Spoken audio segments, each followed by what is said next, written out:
اگر بیمار ہو چھوڑ دو، لیکن بیماری ٹھیک ہو جانے کے بعد چھوٹے ہوئے روزے کو پورا کرنا ہے۔ سفر میں ہو چھوڑ دو، بعد میں پورا کرنا ہے۔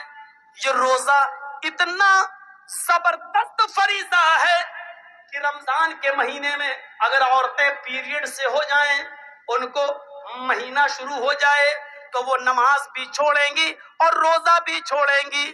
5 دن 6 دن جتنی جس عورت کی عادت ہے اتنے دن نماز نہیں پڑھیں گی، اتنے دن روزہ بھی نہیں رکھیں گی۔ لیکن روزے کا فریضہ اتنا اہم ہے، اسلام یہ کہتا ہے کہ جب عید کے بعد وہ صحیح ہو جائیں، نہا لیں، پاک ہو جائیں، تو چھوٹے ہوئے روزے تو وہ پورے کریں گی، لیکن ان دنوں کی چھوٹی ہوئی نمازیں وہ پوری نہیں کریں گی۔ نمازیں معاف ہیں، یعنی چھوٹی ہوئی نمازیں ان دنوں کی ان عورتوں کو پورا کرنے کا حکم نہیں دیا، وہ ان کے اوپر سے معاف کر دی گئی ہیں، لیکن چھوٹے ہوئے روزوں کو ان کو ہر حال میں پورا کرنا ہوگا۔ جرجیت صاحب روزہ رکھتے رکھتے بیمار ہو گئے، 2 روزے چھوٹ گئے، سوچتے تھے کہ عید کے بعد رکھ لیں گے، لیکن 2 روزے جرجیت صاحب نہیں رکھ پائے۔ محرم کا مہینہ شوال کا مہینہ جانے سے پہلے پہلے انتقال ہو گیا۔ جرجیت صاحب کے جو 2 روزے چھوٹ گئے ہیں ان کو پورا رکھنا تھا، بیماری کی وجہ سے چھوٹے، ان کو پورا رکھنا تھا دوسرا سال روزہ آنے سے پہلے پہلے، لیکن انتقال ہو گیا۔ تو یہ مرنے کے بعد بھی میرے اوپر سے معاف نہیں ہے، اب یہ چھوٹے ہوئے 2 روزے میری اولاد پورا کرے گی، میری بیوی رکھے گی، میری بہن رکھے گی، میرا باپ رکھے گا، میرے خون کا کوئی رشتہ ہوگا وہ رکھے گا۔ غور کیجئے، یہ اتنا زبردست فریضہ ہے یہ روزہ جو کسی بھی کنڈیشن میں معاف نہیں ہے۔ بہت زیادہ کوئی بوڑھا آدمی ہے جو روزہ ہی نہیں رکھ سکتا ہے، اس کے اوپر سے بھی معاف نہیں ہے، ہر روزہ نہیں رکھے گا، لیکن ہر ایک دن کے روزے کے بدلے میں مال فدیہ دے گا۔ ایک مسکین کھانا کھلائے گا، ایک فقیر کو کھانا کھلائے گا، پیٹ بھر کے اس کو کھانا کھلانا ہے۔ اب چاہے تو 30 دن کا اکٹھا اس کو دے دے، یا 30 دن اپنے گھر میں بلا کر کھلائے، یا 30 دن کے کھانے کا راشن اس غریب آدمی کے گھر میں پہنچا دے۔ لیکن راشن پہنچانے سے پہلے سمجھ لینا، صرف چاول پہنچاؤ گے تو نہیں چلے گا، راشن جب پہنچاؤ گے تو 30 دن کا پورا راشن پہنچانا پڑے گا۔ یہاں اس میں دال بھی شامل ہے، چاول بھی شامل ہے، سبزی بھی شامل ہے، یہاں تک کہ تیل اور مرچ مسالہ، یہاں تک کہ نمک، یہاں تک کہ چولہے میں جلنے والی لکڑیاں بھی اس میں شامل ہیں۔ یہ پورا کا پورا خرچہ آپ کو 30 دن کے روزوں کا اس کو دینا پڑے گا۔ یہ روزہ اتنا بڑا فریضہ ہے جو کسی بھی کنڈیشن میں معاف نہیں ہے میرے بھائیوں، لیکن اسلام یہ کہتا ہے جرجیت صاحب بیمار ہیں، جرجیت صاحب روزے سے ہیں، جرجیت صاحب کے بغل میں پڑوس میں رادھے کرشنا نام کا آدمی رہتا ہے، اس کا بیٹا بیمار ہے، اس کو آپریشن کی ضرورت ہے، ڈاکٹر نے کہہ دیا ارجنٹ، 1 بوتل خون کی ضرورت ہے، 1 بوتل بلڈ کی ضرورت ہے، اس کے گروپ کا بلڈ چاہیے، اس کے گروپ کا بلڈ نہیں مل رہا ہے۔ جرجیت صاحب کا بلڈ گروپ وہی ہے جو اس ہندو لڑکے کا ہے۔ اسلام یہ کہتا ہے اس کی فوراً جان بچانے کے لیے جرجیت صاحب آپ فوراً ہاسپٹل جائیے، 1 بوتل بلڈ دیجئے اور جلدی سے اس کو چڑھوائیے اور اس کی جان بچائیے۔ جرجیت صاحب کہنے لگے 1 بوتل خون دیں گے تو روزہ ٹوٹ جائے گا۔ اسلام یہ کہتا ہے کہ یہاں پر کسی کی جان بچانے کے لیے اپنے روزے کو توڑ دو۔ ایک غیر مسلم بچہ ہے، انسانیت کا تقاضا ہے، روزہ بعد میں پورا کیا جا سکتا ہے، لیکن وقت پر اگر بلڈ نہ ملا تو اس کی جان چلی جائے گی، اس کو فوراً بلڈ دو۔ جرجیت صاحب کو اپنا روزہ توڑنا پڑے گا اور روزہ توڑ کر بلڈ دے کر اس کی جان بچانا پڑے گی۔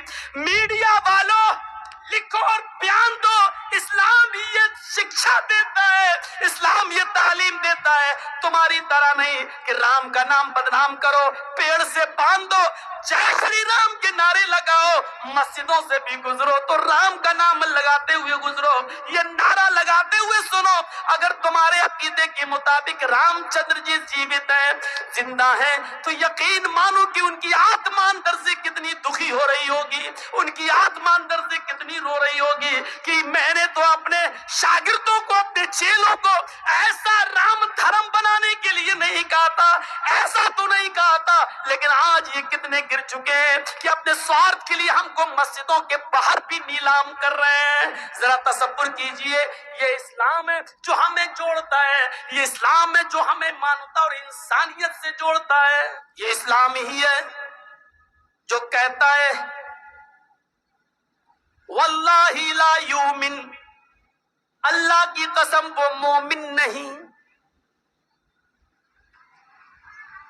حضرت عائشہ پوچھتی ہے کون مومن نہیں, اور اللہ کے نبی کہتے ہیں وہ مومن نہیں جو خود پیٹ بھر کے کھانا کھا لے اور اس کا پڑوسی بھوکا سو جائے. اور پڑوسی میں ہندو اور مسلمان کی کوئی قید نہیں لگائی, پڑوسی ہے چاہے وہ جو بھی ہو. حضرت عبداللہ ابن عمر بڑے صحابی گزرے ہیں, ان کا پڑوسی یہودی تھا, ان کے گھر بچہ پیدا ہوا. کس کے؟ عبداللہ ابن عمر کے گھر میں ڈلیوری ہوئی, ولادت ہوئی, بچہ پیدا ہوا. 7ویں دن انہوں نے اپنے بچے کا عقیقہ کیا. جب 2 جانور لے آئے اور گھر میں باندھ دیا تو اپنی بیوی سے کہا دیکھو بیوی, جب 7ویں دن یہ بکرے دونوں ذبح ہوں گے اور گوشت پک جائے گا تو پڑوسی کو ضرور پہنچا دینا. پڑوسی کون تھا؟ یہودی. ذرا اس بات کو سنتے رہیے گا, پڑوسی کون تھا؟ یہودی. اور عبداللہ ابن عمر کیا کہہ رہے ہیں؟ پڑوسی کو ضرور پہنچا دینا. بیوی نے کہا ٹھیک ہے. جب عقیقے میں 5 دن رہ گئے تو کہا دیکھو جب یہ جانور ذبح ہوں گے, گوشت پک جائے تو پڑوسی کو ضرور دے دینا. بیوی نے کہا ٹھیک ہے. جب عقیقے میں 2 دن رہ گیا تو انہوں نے کہا دیکھو اب 2 دن رہ گئے عقیقے میں, جب جانور ذبح ہو جائیں اور گوشت پک جائے تو تم پڑوسی کو ضرور پہنچا دینا. بیوی نے کہا ٹھیک. آج عقیقے کا دن آ گیا. عبداللہ ابن عمر نے دونوں جانوروں پر چھری چلائی اور فرمایا بیوی جب گوشت پک جائے تو پڑوسی کو ضرور پہنچا دینا. بیوی نے کہا ٹھیک ہے. اب کھال اتارنے لگے, کھال اتر گئی, گوشت کی بوٹیاں ہونے لگیں. کہا دیکھو بیوی جب گوشت پک جائے تو پڑوسی کو ضرور پہنچا دینا. اور جب گوشت پکنے لگا, ہانڈی پر رکھ دیا پکنے کے لیے, تو بار بار ڈھکن اتار کر دیکھنے لگے. بیوی نے کہا کیا ہوا؟ کہا دیکھ رہا ہوں. کہا کیوں؟ پکنے میں تھوڑا ٹائم لگے گا. کہا میں دیکھ رہا ہوں کہ کتنا رہ گیا ہے, دیکھو جب پک جائے تو پڑوسی کو ضرور پہنچا دینا. اب بیوی کو غصہ آ گیا. 7 دن سے ان کی ٹر ٹر ٹر ٹر سن رہے ہیں. تو بیوی نے کہا ارے سن لیا میں نے, 7 دن سے آپ چلاتے چلے جا رہے ہیں پڑوسی کو دے دینا, پڑوسی کو دے دینا. ارے میں آپ کی بیوی ہوں, ذمہ داری سمجھتی ہوں, آپ نے کہہ دیا پکنے تو دیجیے, میں پہنچا دوں گا, پہنچا دوں گی, کیوں پریشان ہیں آپ؟ اب چپ ہو گئے. کہنے لگے بیوی ڈانٹ کیوں رہی ہو؟ کہا بار بار کہتے چلے جا رہے ہیں کسی بات کو. ارے میں نے, آپ نے کہہ دیا, میں نے سن لیا, میں پہنچا دوں گی, پکنے تو دیجیے. کہا دیکھو میری بیوی بات یہ نہیں ہے, بات یہ ہے کہ اللہ کے نبی صلی اللہ علیہ وسلم نے جمعے کا خطبہ دیا تھا, میں اس وقت مسجد میں موجود تھا, اور اللہ کے نبی صلی اللہ علیہ وسلم نے پڑوسیوں کے حقوق بتانا شروع کیے. یہ حق, اس کے بعد یہ حق, اس کے بعد یہ حق. آپ نے اتنے حق بتائے, اتنے حق بتائے کہ ایسا لگ رہا تھا کہ کچھ چھوٹ ہی نہیں گیا. اب رہ کیا گیا ہے؟ اب ایسا لگ رہا تھا کہ اب اللہ کے نبی جو بھی بولیں گے کہیں ایسا نہ ہو کہ آگے یہ بول دیں کہ جس مکان میں تم رہتے ہو اس مکان میں بھی پڑوسی کا اتنا اتنا حصہ ہے, اتنا حصہ تمہارے پڑوسی کا. ایسا لگ رہا تھا, اتنے حقوق بتائے کہ مجھے ڈر لگنے لگا کہ ہم جس گھر میں رہتے ہیں اس میں بھی کہیں پڑوسی کا حصہ نہ بتا دیں کہ اتنا حصہ پڑوسی کا. تو میری بیوی پہنچا دینا. اللہ کے نبی نے فرمایا وہ آدمی مومن نہیں جو خود پیٹ بھر کے کھا لے اور اس کا پڑوسی بھوکا سو جائے. اسلام یہ گوارا ہی نہیں کر رہا ہے کہ آپ کے پڑوس میں رہنے والا پڑوسی, چاہے وہ ہندو ہو, یہودی ہو, عیسائی ہو, کرسچن, جینی ہو, سکھ ہو, بدھسٹ ہو, کوئی بھی ہو, اگر پڑوسی ہے تو یہ آپ کی ذمہ داری ہے کہ آپ پتہ لگائیں کہ اس کے گھر میں کیا بنا ہے کیا نہیں بنا ہے. آپ نہیں جا سکتے, آپ کی بیوی تو اس کی بیوی سے ملنے جا سکتی ہے, کسی طریقے سے بہانے سے پوچھ لے کہ تمہارے گھر میں کیا پکا ہے. یاد رکھنا, اگر آپ گھر میں تہجد پڑھ رہے ہیں لیکن آپ کا پڑوسی بھوکا ہے تو اللہ کی قسم آپ کی تہجد آپ کے منہ پہ مار دی جائے گی, کیونکہ آپ مومن ہی نہیں ہیں. اللہ کے نبی نے فرمایا مومن تو وہ ہے جو پڑوسی کو بھوکا نہ سونے دے, اور جس کا پڑوسی بھوکا سو گیا تو آپ مومن نہیں.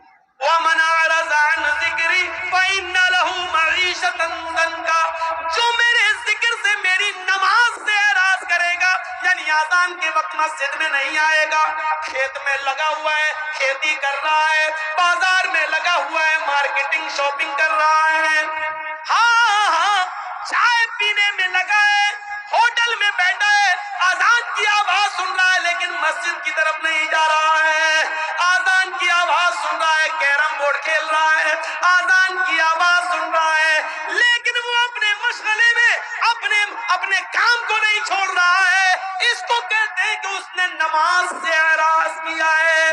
وَمَنْ أَعْرَضَ عَنْ ذِكْرِي, دنیا کا کوئی مولوی تمہیں کوئی تعویذ نہیں دے سکتا ہے, تمہارے گھر میں مال و دولت کے دروازے نہیں کھول سکتا ہے, تمہیں گھر میں خیر و برکت کا کوئی تعویذ نہیں دے سکتا ہے.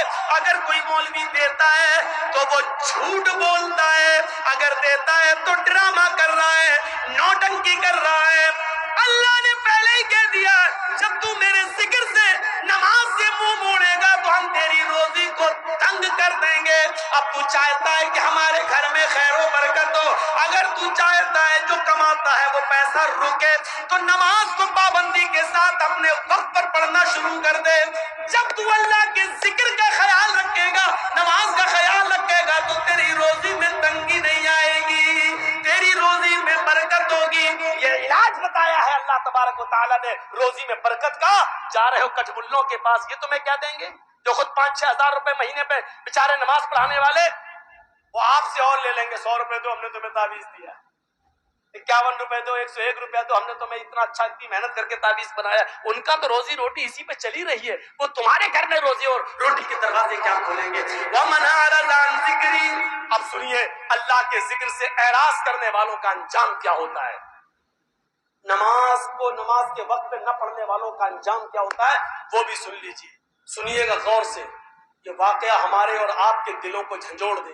غازی آباد سے بائی روڈ کی بات کر رہا ہوں, بائی روڈ, جب آپ لکھنؤ سے کٹتے ہوئے بریلی ہوتے ہوئے مراد آباد ہوتے ہوئے جب آپ غازی آباد جائیں گے, اور غازی آباد سے جو سڑک دلی کی طرف گئی ہے, بیچ میں ایک ایریا ہے, گاؤں ہے, اس کا نام ہے لونی, مشہور جگہ ہے لونی, مسلمانوں کی بستی ہے, کافی مسلمان اس پہ رہتے ہیں, اور بہت امیر اور پیسے والے لوگوں کی بستی.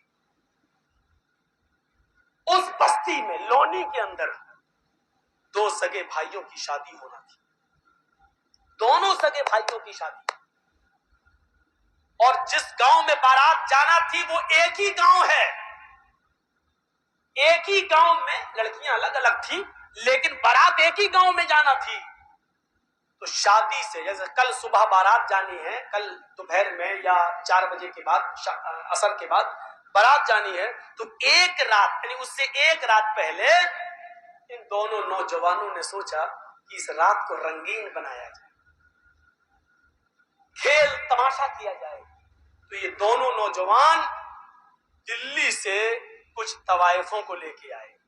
اب طوائف تو نہیں بتانا پڑے گی, وہ تو سمجھتے ہی ہیں. طوائفوں کو لے کے آئے اور وہ طوائف گاڑیوں سے لائی گئی, یعنی اس آدمی نے اپنی گاڑی سے بلوائی, پیسے والے لوگ تھے. عشاء کی نماز, اذان کے بعد نماز کے بعد دور چلتا ہے شراب کا, دور چلتا ہے ناچ اور گانے کا. اس لڑکے نے اپنے یار دوستوں کو بلایا, دونوں لڑکوں نے اپنے گھر میں دعوت دی, منٹ پر چائے بنی, منٹ پہ شراب آ رہی ہے, منٹ پر دور چل رہا ہے, اور وہ طوائفیں ناچ رہی ہیں, ڈانس کر رہی ہیں, اپنے جسم کی نمائش کر رہی ہیں, گانا گا رہی ہیں, اور دیکھنے والوں کی آنکھوں کو ٹھنڈا کر رہی ہیں اپنے جسم کو دکھا دکھا کر. یہ ناچ و گانا اتنی دیر چلتا ہے کہ ٹائم کا پتہ نہیں چلتا. وہاں فجر کی اذان کی آواز آنے لگتی ہے. ان دونوں لڑکوں کے گھر سے لگی ہوئی مشکل سے 300-400 قدم کی دوری پر مسجد ہے. اس مسجد سے مؤذن نے اذان دینا شروع کر دیا. اللہ اکبر اللہ اکبر. یہ فجر کی نماز کا وقت ہے. یہ وہ وقت ہے کہ چڑیاں بھی اپنے گھونسلوں میں اس وقت بیدار ہو جاتی ہیں اور چہچہا کر چی چی بولتے ہوئے اپنے رب کی تسبیح بیان کرتی ہیں. یسبح للہ ما فی السماوات و ما فی الارض. صبح کے درختوں کے پتوں کی سے چلنے والی ہوا بھی اللہ کی تسبیح بیان کرتی ہے. آسمان سے اترنے والی شبنم اور روز کے قطرے بھی اللہ کی تسبیح بیان کرتے ہیں. کائنات کی ہر شے اللہ کی حمد و ثنا بیان کرتی ہے. اور یہ وہ وقت ہے فجر کی نماز کا کہ اللہ کے نبی نے فرمایا کہ میری امت کا جو بھی آدمی, جو بھی مسلمان, جو بھی مجھ پر ایمان لانے والا فجر کی نماز کے وقت اٹھے گا اور جماعت کے ساتھ فجر کی نماز پڑھے گا, اور فجر کی نماز پڑھنے کے بعد پھر وہ جو بھی محنت کرے گا, جو مزدوری کرے گا, اللہ رب العالمین اس کے رزق میں برکت دے گا. اللہ اس کے لیے روزی کے دروازے کھول دے گا. اس آدمی کو کبھی بھوکا نہیں سونے دے گا. اس کو فکر و فاقے کی کبھی نوبت نہیں آئے گی. یہ نبی اکرم کا فرمان ہے. یہ طوائف جو ناچ رہی تھی, جو ڈانس کر رہی تھی, آذان کی آواز سنتی ہے, آذان کی آواز سنتی ہے, اللہ اکبر اللہ اکبر. یہ آذان کی آواز ان طوائفوں کے کانوں میں جاتی ہے تو آذان کے احترام میں طوائفوں نے گانا بند کر دیا اور ناچنا موقوف کر دیا, ناچنا بند کر دیا اور گانا بند کر دیا. خاموش ہو گئی, نہ ناچ رہی ہیں نہ گا رہی ہیں. ان دونوں لڑکوں نے دیکھا کہ ان کے پائلوں کی چھنکار رک گئی ہے. ان کے پیر جو ابھی زمین پر تھرک رہے تھے وہ رک گئے ہیں. منہ سے سریلی آواز میں جو گانے کی آواز آ رہی تھی وہ گانے رک گئے. تو ان دونوں نوجوانوں نے کہا کیا ہوا طوائفوں سے, کیوں رک گئی ہو, کیا بات ہے؟ ان طوائفوں نے جواب دیا مسجد سے اذان کی آواز آ رہی ہے, ہم اذان کے احترام میں رک گئے ہیں. ہم بھی مسلمان ہیں, اگرچہ نماز نہیں پڑھتے ہیں تو کیا ہوا, لیکن اذان کا احترام کرتے ہیں. ہم اذان کا احترام کرتے ہیں. ہماری مجبوریوں نے ہم کو طوائف بنا دیا ہے, ناچنے اور گانے والا بنا دیا ہے, ورنہ ہم طوائف نہیں تھے. ہمارا یہ مطلب نہیں ہے کہ ہم ناچیں گے نہیں, گائیں گے نہیں, لیکن اتنی دیر رک جانے دیجیے جتنی دیر مسجد سے اذان کی آواز آ رہی ہے. ہم کو اتنی دیر رک جانے دیجیے. ہم نے اذان کے وقت کبھی غلط کام نہیں کیا ہے, ہم نے اذان کے وقت کبھی غلط کام نہیں کیا ہے. اذان کا احترام میں کرتی ہوں, میں ابھی ناچ نہیں سکتی اور گا نہیں سکتی. ان دونوں نوجوان لڑکوں نے جو جملے کہے وہ سنو کیا تھے. ان دونوں نوجوان لڑکوں نے جواب دیا سنو, سنو گانے سننے والوں, سنو ٹیویاں دیکھنے والوں, سنو موبائلوں میں 1 GB اور 2 GB ملتی ہے تو پوری فلموں میں اور ڈرامے دیکھنے والوں. ان دونوں نوجوانوں نے جواب دیا ان طوائفوں سے اذان تو دن بھر میں 5 مرتبہ ہوتی ہے, لیکن تم تو روزانہ نہیں آتی ہو. مؤذن کا کام ہے اذان دینا, وہ اپنا کام کر رہا ہے, تمہارا کام ہے ناچنا اور گانا, تم اپنا کام کرو. اگر تم رک گئی تو ہم تمہیں رات بھر کی محنت نہیں دیں گے. ان طوائفوں نے سوچا کہ مجھے رات بھر کی محنت نہ ملے تو اس سے بہتر ہے کہ ناچ لوں. دلوں کا حال تو اللہ جانتا ہے کہ میں اذان کا احترام کر رہی ہوں. وہ عورتیں, وہ طوائفیں پھر ناچنے لگی. اذان کی آواز آ رہی ہے, ان کا دل گوارا نہیں کر رہا ہے ناچنا, لیکن ان دونوں بھائیوں نے کہا مؤذن اپنا کام کرتا ہے, تم اپنا کام کرو, اگر نہیں کرو گی تو ہم تمہیں محنت نہیں دیں گے, ہم جو سودا ہوا ہے وہ تمہیں رقم نہیں دیں گے. ان طوائفوں نے دوبارہ ناچنا اور گانا شروع کر دیا. سنو, اذان کے وقت فلمیں دیکھنے والوں, اذان کے وقت ناچ و گانا دیکھنے والوں, اللہ کے ذکر سے منہ پھیرنے والوں، بجائے مسجد کے اپنے کھیتوں میں جانے والوں، بجائے مسجد کے مال میں شاپنگ کرنے والوں، بجائے مسجد میں جانے کے ہوٹلوں میں بیٹھ کے چائے پینے والوں، بجائے مسجد میں جانے کے انڈیا پاکستان کا میچ دیکھنے والوں، بجائے مسجد میں جانے کے اپنے آپ کو لہو و لعب میں مصروف رکھنے والوں، ان طوائفوں نے ناچ گانا شروع کر دیا۔ یہ ناچتی نہیں ہو، یہ ناچ گانا صبح 7 بجے تک چلتا ہے۔ اپنے وعدے کے مطابق ان دونوں بھائیوں نے ان دونوں بھائیوں نے ان طوائفوں کو پوری مزدوری دی۔ ان طوائفوں نے کہا دیکھیے ہم عورت ذات ہیں، پیشہ ور طوائف ضرور ہے، ہم پیسہ ملتا ہے صرف ناچتے اور گاتے ہیں لیکن اپنے جسم کا سودا نہیں کرتے ہیں، ہماری عزت کو خطرہ ہے، تم لوگ عزت کے ساتھ مجھے لے کے آئے ہو، مجھے عزت کے ساتھ دہلی تک پہنچا دو۔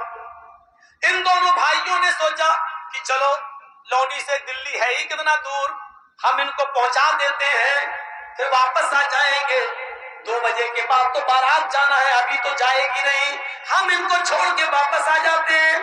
دونوں بھائی ان طوائفوں کو پہنچانے جا رہے ہیں، طوائفوں کی گاڑی آگے چلتی ہے اور ان دونوں بھائیوں کی گاڑی پیچھے چل رہی ہے۔